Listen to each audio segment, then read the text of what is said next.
And it's basically touching the bottom of those bridge mounts, and ordinarily that's touching the bottom of that boat jetty. We're not far from the floor. Hello everybody, welcome back, and thank you so much, all of you, for your lovely, kind comments and everything for the last few weeks. It really means a lot. And 40,000 subscribers, what a way to start the new year. Again, thank you genuinely so much. It's so wonderful to have new viewers joining us who are interested in what's going on here, along with the old viewers tuning in. So just massive thanks. Now, lots of stuff going on here, but we have a little bit of an issue because the place is flooding. The chateau is surrounded by water, which is absolutely beautiful to live in. The nature it brings out, everything. But it does come with its own problems.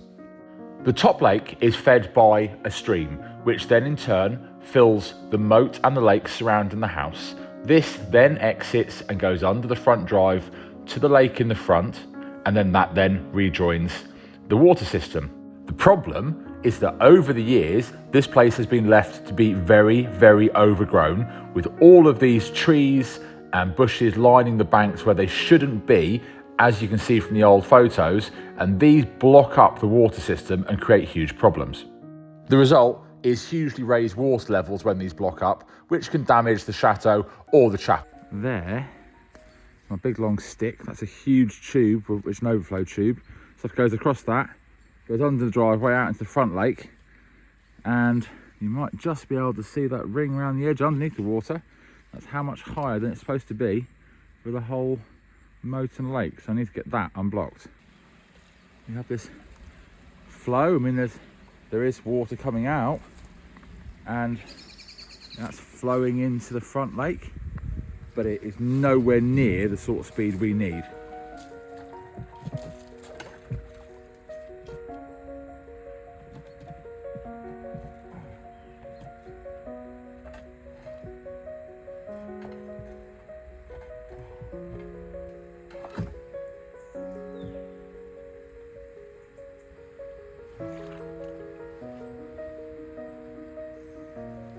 Perfect.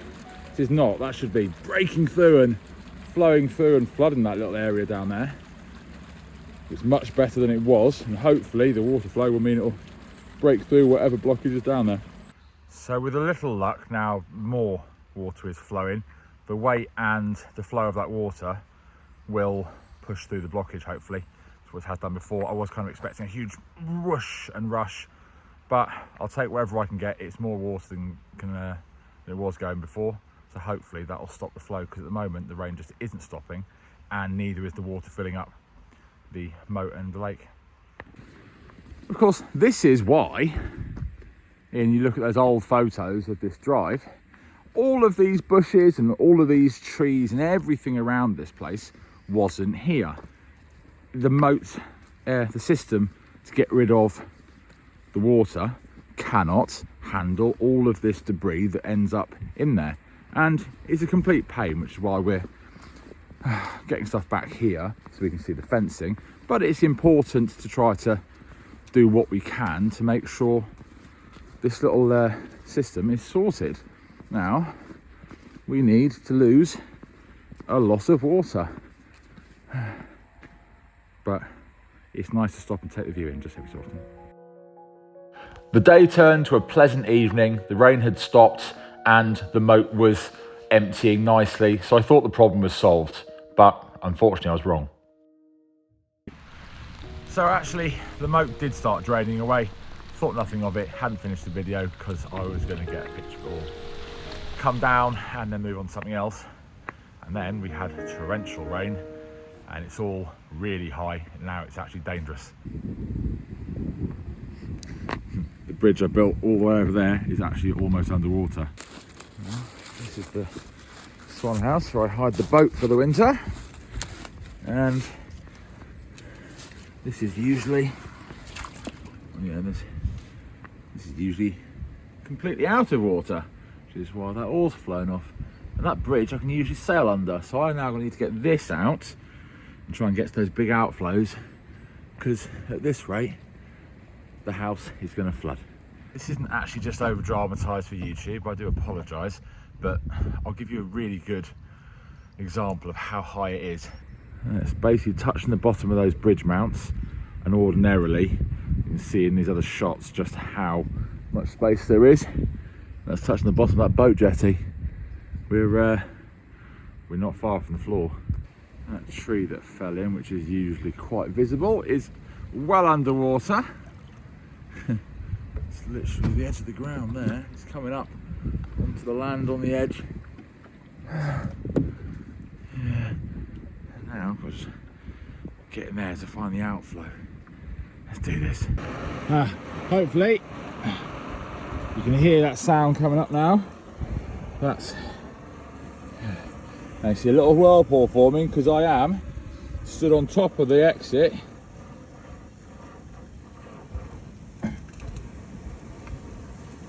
Yeah, so I probably need to move myself. Now it's completely full up. That's a proper flow. I think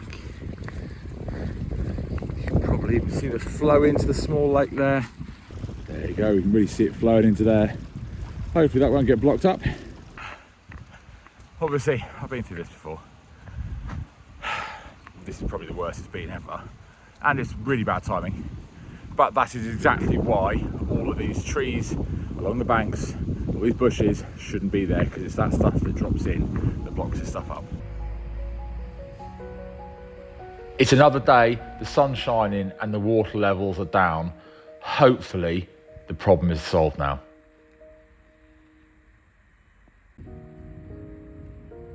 Beautiful day, the water levels are lower, and you can see that in the bridge mounts, the swan house there, you can see the bottom. And the best part is, can you hear that flowing water?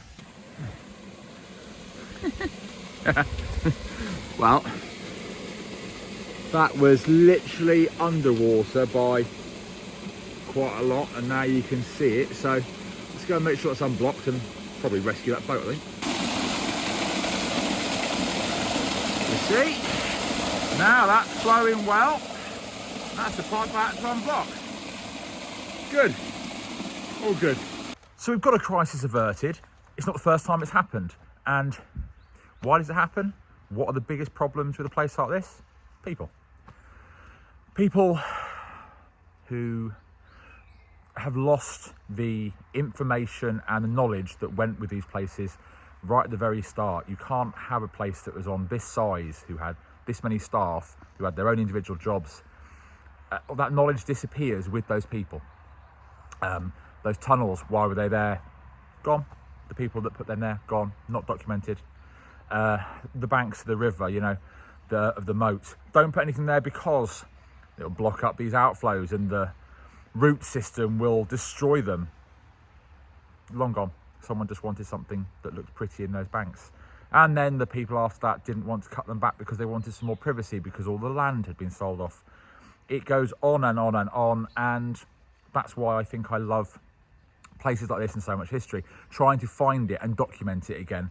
And you know what, I'm sure I'll be putting some of those difficult things into the history books in the same way as other people have along the way. That's just the way it goes. But trying to find those things and make sure they are repaired, and of course if it's something interesting documented, then that's really important. Hopefully we can peel back the layers of this place over time, make it the wonderful place it is, but the superb place it always was, hiding under there, and undo some bad things, put back some good things, and fingers crossed you'll be along the ride with me. So thank you so much, see you next time.